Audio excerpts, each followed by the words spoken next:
about his work and being a sex symbol to all those female fans, Chris. And, you know, you'd think it'd be something I wouldn't want to talk to him about, but, you know, it is amazing to see how the crowds go after this, especially the women. So I said to Mr. Michael, there's a lot you want to tell us about your life. Let's begin with this.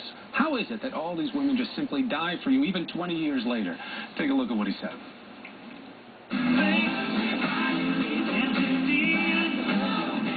Well, what is it about me that women seem to ignore the fact that I'm gay? I think women really get the feeling that I understand them. And I grew up with two sisters. You know, I went out with women when I was younger. I do understand them, unfortunately. That's all you wanted. Something special, someone sacred. And I write from the heart. You know, I write from a place where most straight men are really a little too... there's a little too much pride going on to write. And then there's a pride that's built into us as men. Whatever you ask for, that's what I'll be. It's true, the one-time pinup who still boasts baby-faced good looks at 45 years old believes the women love him for his mind. When I was younger, I didn't actually believe I was even vaguely attractive. I don't look at myself getting older and panic in any way, because I never associated the importance. What is important is that he's out on the road and doing his signature moves, but he admits it's not getting easier. Well, I have to tell you, I had 2 titanium rods in my back that are that long, and that's one of the reasons I didn't tour for so long. Congenital back problem, and it really, amongst other things, absolutely meant that I couldn't take on this kind of thing. But I'm amazed what I've got away with. I'm amazed that at 45 I can do that show.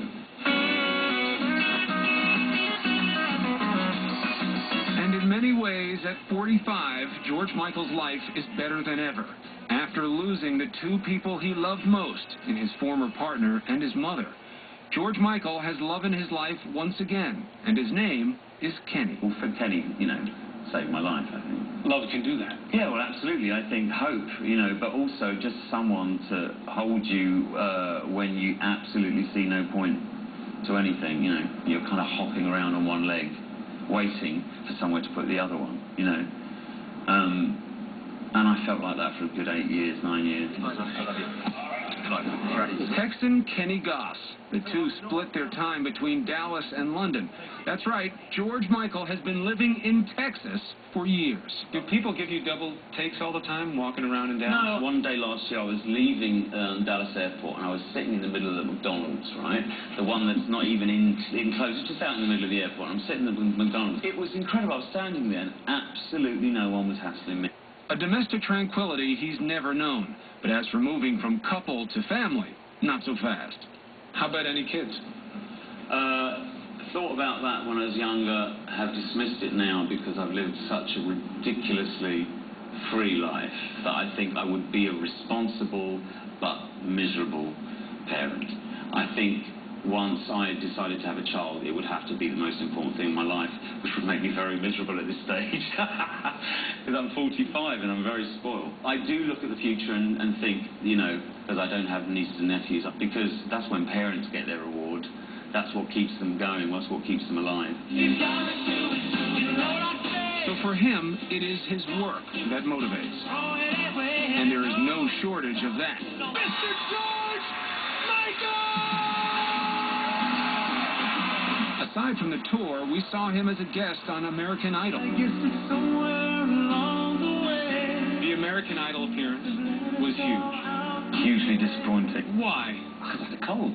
I hadn't been on American television performing for years and years and years, and suddenly it's 50 million people. But people love the performance. They did. But then again, they had been watching 50 or 55 minutes of American Idol at that point. Oh. Then we saw him flexing his acting skills playing himself. Eli Stone's going well. You want more work? I'm doing another episode of Eli Stone quite soon, actually. But I have no ambitions in that way. He says his future is music. But there's a twist. You might think after nearly 2 decades removed from the U.S. faithful, his renewed success would drive him to more touring before packed audiences. But a philosophical George Michael says no. I don't want to be playing the thousands of people that want a big night. I'm 45. But how can you? As an entertainer, you've got to understand, I don't inhale any of that. It's dangerous. I don't inhale any of that. It's dangerous, because what I really am is a writer, and you know, I never thought the looks were much to begin with, but whatever they are, they'll fade. You know, my brain will go. Eventually, it's all gone, but the songs are still there.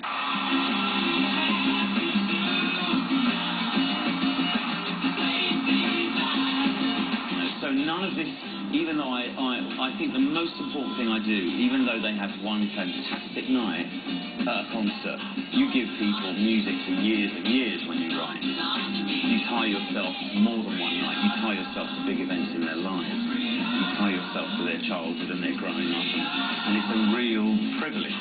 But from day one, I always knew not to take it home with me. Very thoughtful man. Of course, the greatest hits is 25. That's the CD he has out right now. New CD. We'll take a break. We'll be right back. A lot more of Good Morning America. Stay with us.